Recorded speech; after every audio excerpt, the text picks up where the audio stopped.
Vídeos de Creepy que me edito mientras te subes a la combi. Hola, mis panas. Muchas gracias por su apoyo en la cajita de comentarios y con las vistas. Ustedes siempre me motivan a hacer los vídeos y los distintos proyectos que tengo de mejor forma. En esta nueva entrega del día de hoy, tenemos un vídeo de Creepys, así que pónganse cómodos y, si gustan enviarme alguna recomendación de Creepys que me edito, pueden enviarla a mi correo, se los estaré dejando en la descripción. De igual forma, si quieren colocar alguna imagen, también menciónenla en comentarios o envíenla a mi correo, son bien recibidos. Comencemos. La mano.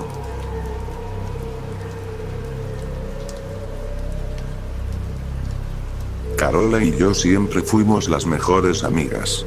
Ayer ella me invitó a su casa, a jugar y a que me quedara a dormir. No sabía si aceptar su invitación, porque aunque tengo ya 8 años, jamás me animé a quedarme en la casa de nadie. No te preocupes, me dijo ella, todo estará bien. Acepté y fui con ella luego de la escuela. Jugamos hasta el anochecer, cenamos y su madre nos dejó ver una película antes de ir a dormir. Cuando llegó la hora de acostarse, me di cuenta de un problema.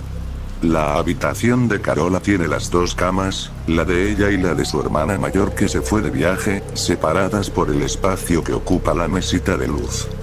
Pero arriba de la misma no hay una lámpara para encender durante la noche. Traté de ser fuerte y no decir nada para no quedar como una bebé, pero cuando nos acostamos y la mamá de Carola apagó la luz, no pude evitar sentir miedo. ¿Qué pasa?, me preguntó mi amiga.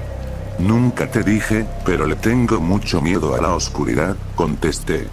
No tiene nada de malo, es algo muy común. Tengo una idea. Saca la mano que tienes de mi lado y toma la mía. Así no tendremos miedo. Me pareció un buen plan, y cumplí lo que me dijo. Cuando por fin sentí su mano aferrada a la mía, mi miedo desapareció y pude dormir.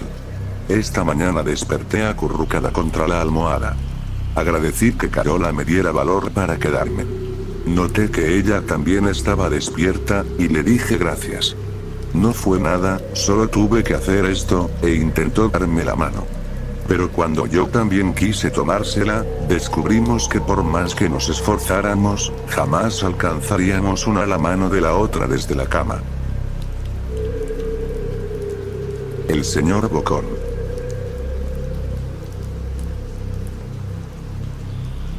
El señor Bocón. Durante mi niñez, mi familia era como una gota de agua en un gran río. Nunca permanecíamos en un solo lugar por mucho tiempo. Nos mudamos a Rhode Island cuando tenía 8 años, y permanecimos ahí hasta que fui a la universidad en Colorado Springs. La mayoría de mis memorias son de cuando vivía en Rhode Island, pero hay fragmentos en mi mente de los muchos hogares en los que habité, cuando era mucho más joven. La mayoría de estas memorias son poco claras y sin sentido, como el perseguir a otro niño en el patio de una casa en Carolina del Norte, intentar construir una balsa detrás de un departamento en el que viví en Pensilvania, y cosas como esas. Pero hay un puñado de memorias que permanecen tan claras como el vidrio, como si hubiesen ocurrido ayer. Vivíamos en una casa en las afueras de la bulliciosa ciudad de New Vineyard, Maine. Era una casa grande, en especial para una familia de 3. Había una serie de cuartos que estaban totalmente desocupados, a los cuales no entré durante el tiempo en el que viví en esa casa. Supongo que era un desperdicio de espacio, pero era lo único que pudo rentar mi papá, es que quedaba cerca de su trabajo. Recuerdo que, en el día después de mi cumpleaños, tuve una fiebre tremenda. El doctor dijo que tenía mononucleosis, lo que, para mí, significaba más fiebre y no poder salir a jugar por al menos 3 semanas. Era un momento terrible para estar atado a la cama. Estábamos empacando para mudarnos a Pensilvania, y la mayoría de mis cosas ya estaban dentro de cajas, dejando mi cuarto casi vacío. Mi mamá me traía agua mineral y libros varias veces al día, los cuales servían como único entretenimiento durante estas semanas. No recuerdo exactamente cómo conocí al señor Bocón. Creo que fue una semana después de que me diagnosticaron la mono. Mi primera memoria de la pequeña criatura fue de cuando le pregunté su nombre. Me dijo que lo llamara señor Bocón, porque tenía una boca enorme. De hecho, ahora que lo pienso, todo en su cara era enorme en comparación a su cuerpo, su cabeza, sus ojos, sus arrugadas orejas. Pero su boca, sin duda, era lo más grande. «¿Uno te pareces a un Furby?», le dije mientras miraba uno de mis libros. El señor Bocón se detuvo y me miró extrañado. «¿Furby? ¿Qué es un Furby?», me preguntó. «Tú sabes, el juguete peludo con orejas enormes, lo puedes acariciar y alimentar, casi como una mascota real o... Tú no necesitas uno de esos. No es lo mismo que tener un amigo real». Recuerdo que el señor Bocón se desaparecía cada vez que mi mamá iba a mi cuarto a revisarme. Se ocultaba bajo mi cama y me decía: «No quiero que tus papás me vean, tengo miedo de que ya no nos dejen jugar juntos». No hicimos mucho durante los primeros días. El señor Bocón solo veía mis libros, fascinado con las imágenes e historias. Por ahí de la tercera o cuarta noche desde que lo conocí, me despertó con una gran sonrisa en su rostro. «Vamos a jugar un nuevo juego», me dijo. «Pero tenemos que esperar hasta después de que tu mamá venga, porque es un juego secreto». Después de que mi mamá me trajera más libros y refresco, a la hora de siempre, el señor Bocón se deslizó desde debajo de la cama y tomó mi mano.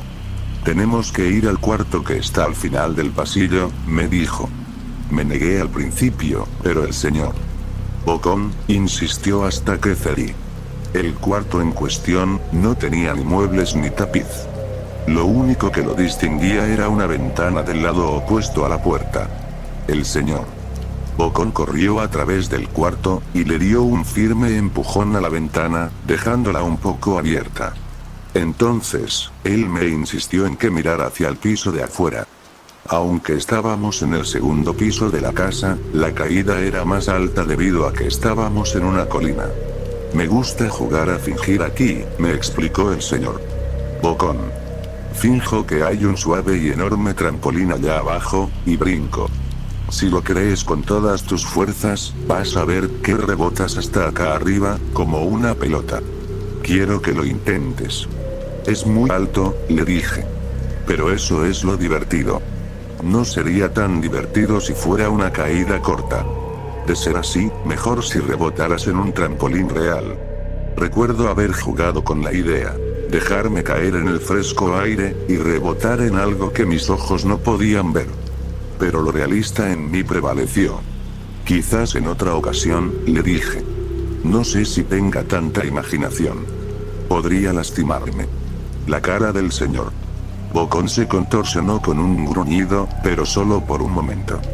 Decepcionado, se metió debajo de mi cama, donde estuvo quieto el resto del día. La mañana siguiente, el señor Bocón llegó con una pequeña caja. «Quiero enseñarte malabares», me dijo. «Aquí hay algunas cosas que puedes usar como práctica, antes de que te dé tu primera lección». Mire la caja. Estaba llena de cuchillos. «Mis patas me matarán», le grité horrorizado, pues el señor Bocón había traído a mi cuarto objetos que mis papás no me dejarían tocar nunca. El señor Bocón gronó. «Es divertido jugar con esto. Quiero que lo intentes». Alejé la caja de mí. «No puedo. Me regañarán. Los cuchillos no son seguros para aventarse». Las cejas del señor Bocón se cerraron, molesto. Tomó la caja con los cuchillos, y se metió debajo de la cama, otra vez, durante todo el día. Me empezaba a preguntar qué tan seguido se la pasaba debajo de mí. Desde ese entonces, empecé a tener problemas para dormir. El señor Bocón me despertaba en la noche diciéndome que había puesto un trampolín real debajo la ventana, uno enorme que no podía ver en la oscuridad. Siempre me negué y trataba de volver a dormir, pero el señor Bocón persistía. Algunas veces, se quedaba a mi lado hasta el amanecer, animándome a saltar. Ya no era tan divertido jugar con él. Una mañana, mi mamá fue hacia mi cuarto, y me dijo que tenía permiso de ir a caminar afuera. Pensaba que el aire fresco sería bueno para mí, especialmente después de estar confinado a mi cuarto por tanto tiempo. Con emoción, corrí hacia el patio, esperando poder sentir el sol en mi cara. El señor Bocón me estaba esperando. «Hay algo que quiero que veas», me dijo. Debí darle una mirada fea, porque entonces me dijo: «¿Es seguro? No pasa nada, te lo prometo». Lo seguí hasta un viejo camino que corría a través de los bosques detrás de mi casa. «Este es un camino importante», me explicó. «Tengo muchísimos amiguitos de tu edad. Cuando estuvieron listos, los llevé por este camino. A un lugar especial. Todavía no estás listo, pero algún día, espero, lo estarás». Regresé a mi casa preguntándome qué tipo de lugar existía más allá de aquel camino. Aproximadamente 2 semanas después de conocer al señor Bocón, empacaron la última carga de cajas en el camión de mudanzas. Me fui adelante con mi papá, en un largo recorrido hacia Pensilvania. Había considerado en decirle al señor Bocón que me iba, pero aún teniendo 5 años, sospechaba mucho de las intenciones de la criatura, a pesar de lo que me decía. Fue por esta razón que decidí no mencionar nada de mi mudanza. Eran las 4 AM cuando mi papá y yo estábamos en el camión. Mi papá esperaba llegar a Pensilvania para la hora de la comida al día siguiente, con ayuda de una larga dotación de café y bebidas energéticas. Recuerdo que se parecía más a un tipo que estaba a punto de correr una maratón, que un tipo que se la pasaría sentado por un par de días. «Muy temprano para ti, ¿verdad?», afirmé con la cabeza, mientras la ponía en la ventana, esperando dormir un poco antes de que saliera el sol. Sentí la mano de mi papá en mi hombro. «Esta será la última mudanza, lo prometo. Sé que es difícil para ti, especialmente estando con esa enfermedad.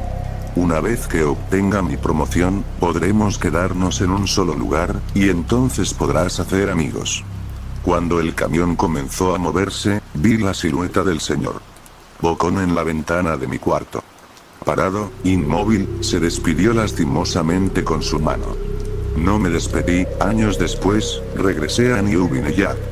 El terreno donde se encontraba mi casa estaba vacío, a excepción de los cimientos.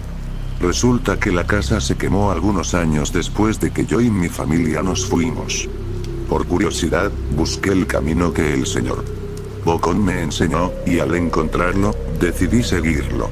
Una parte de mí esperaba que el señor Bocón saltara sobre mí de repente, y me espantara dándome un infarto, pero tenía la sensación de que el señor Bocón ya no se encontraba en ese lugar, como si de alguna manera él estuviese atado a la casa que ya no existe.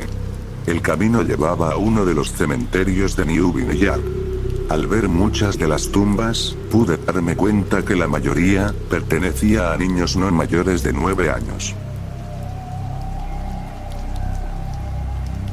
El maniquí.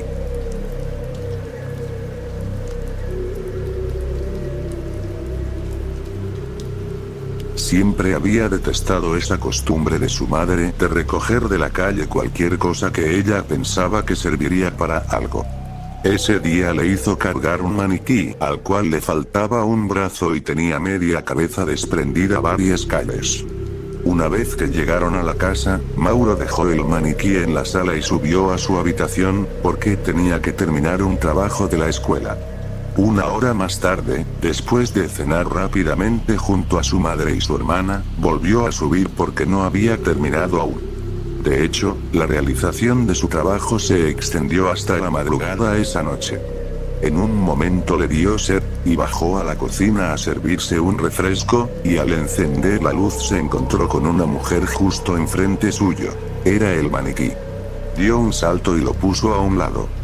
Volvió a su habitación porque ya le faltaba poco. Estaba tan concentrado que no se percató de que se oían pasos en la escalera. Toc, toc, toc, eran ruidos de madera contra madera. Sus ojos estaban enfocados en las letras negras en la pantalla de su computador, tanto que no se percató de que la puerta de su habitación se abría y de que una figura blanca entraba arrastrándose. La figura no tenía piernas, y le faltaba un brazo. Cuando llegó a los pies de la silla en la que se sentaba Mauro, le tocó el talón desnudo con su dedo de madera pintada de blanco, frío. El chico dio un salto pero no gritó. El terror lo había paralizado. En el suelo vio al maniquí. Tenía un brazo extendido, y del muñón que habría sido el otro brazo sobresalía un hueso blanco manchado de sangre, así como varios colgajos de carne. Y su cabeza era solo la mitad de esta, como si fuera un insecto aplastado contra el suelo, trazos de cerebro colgaban desde el hueco que ocupaba medio cráneo, entre venas y el ojo derecho. De repente el maniquí adquirió una velocidad sobrehumana y se abalanzó sobre Mauro, que no pudo decir nada por el terror. Al otro día, cuando su madre entró para despertarlo, se encontró con una escena terrible. Su hijo estaba tirado en el suelo, pálido, estaba muerto. Le faltaba un brazo y su cabeza parecía haber sido masticada por un monstruo gigante. Pero lo que la hizo desmayarse fue lo que vio junto al cadáver de Mauro. El maniquí, el cual llevaba puesto el brazo de su hijo y su cabeza, que había estado rota, ahora estaba completa con la parte de la cabeza que le habían arrancado a Mauro. Pienso que volveré a ver a ese maniquí.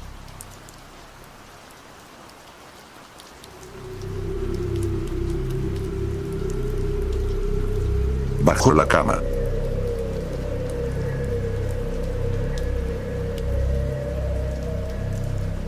Me encontraba con mis dos hermanos en mi habitación jugando mientras mis padres habían salido a cenar. Nos habían dicho que volverían muy tarde, es por ello que aprovechamos ese tiempo en el que nunca nos dejaban quedarnos despiertos hasta tan tarde para poder divertirnos lo máximo posible.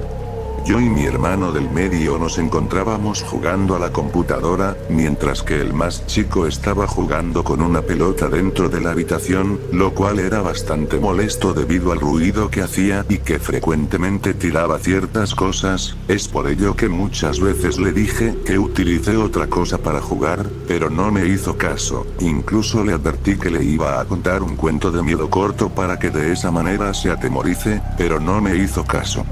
En un momento se le cayó la pelota debajo de la cama, y nos pidió que la recuperáramos por él ya que tenía miedo, pero nosotros no le hicimos caso, e incluso le dijimos de muy mala gana que la buscara él mismo si la quería de vuelta.